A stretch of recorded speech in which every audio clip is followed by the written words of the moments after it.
बे समावहाय क'क्राझार सोहोरनि दुलाराय बर' फरायसा आफादनि मोनसे समनि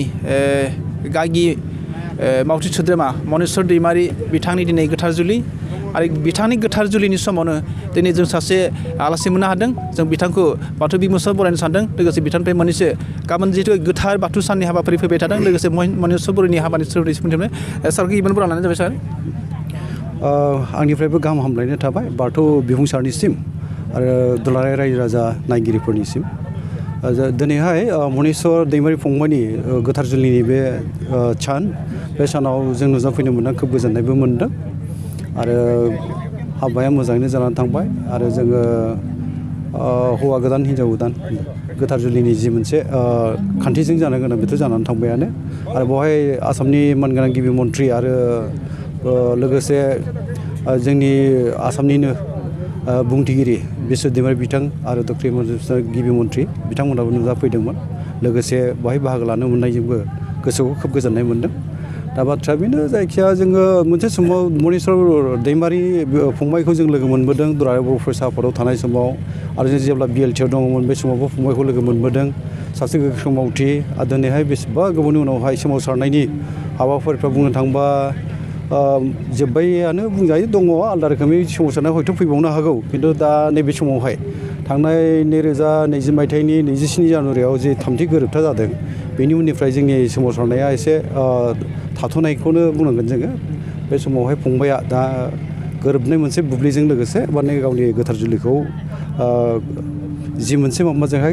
बाथौनि खान्थिजों बाथौ नेमजोंहाय खालामना लानो हाबाय गोथार जुलिखौ बे खोब मोजां गोजोननाय मोनदों गाबोननि सानाव 25 जानुवारि गोथार बाथौ सान बे गोथार बाथौ सानावहाय बड'लेण्ड इउनिभारसिटिजों लोगोसे डिब्रुगड़ इउनिभारसिटि दिल्ली इउनिभारसिटि माने आसामनि गोबां इउनिभारसिटियावनो बे गोथार बाथौ सानखौ फालिनाय जायो बे लेखायावहाय क'क्राझारनि सोहोर थानायनो बड'लेण्ड जिथु इउनिभारसिटियावहाय गाबोननि हाबाफारिखौ खुंनो थाखाय 50 जनल' सिबिआइफोर एलाउ होनाय जादों नाथाय दिनैनि मनेस्वर दैमारि बिथांनि गोथार जुलियाव 40000निबो बांसिन बेवहाय फैनो थाखाय बिथांमोना एलाउ खालामनाय दं बे बाथ्रायाव नोंथाङा मा बुंनो दा बेनि सायाव आङो बुंनो गोनां माबा मोनसे दङब्लाबो जोंथ' माबा आयेन बानायग्राबो नङा जाहैबाय गभर्नमेन्टनिफ्राय सोरखारनिफ्राय जि एसअपि फोसावदों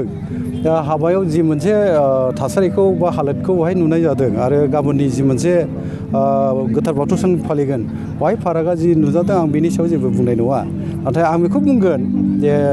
दुलाराय बर' रायजो राजाफोर बा जोंनि गासै बर' सुबुङानो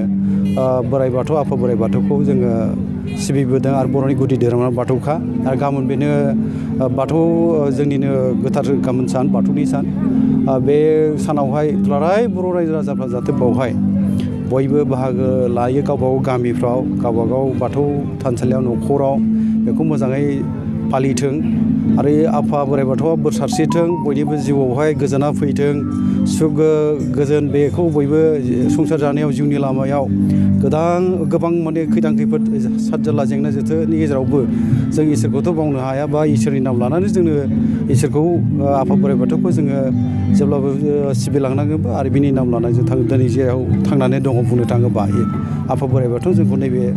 थासारिसिम दाबो फोथांनानै दङ इयुनाव फोथांनानै लाखिथों बे आर'जआ थाबाय आरो बे हांख्रायनाया थाबाय आंना बेल' जे गाबोन जे गिदिर गिदिर इउनिभारसिटि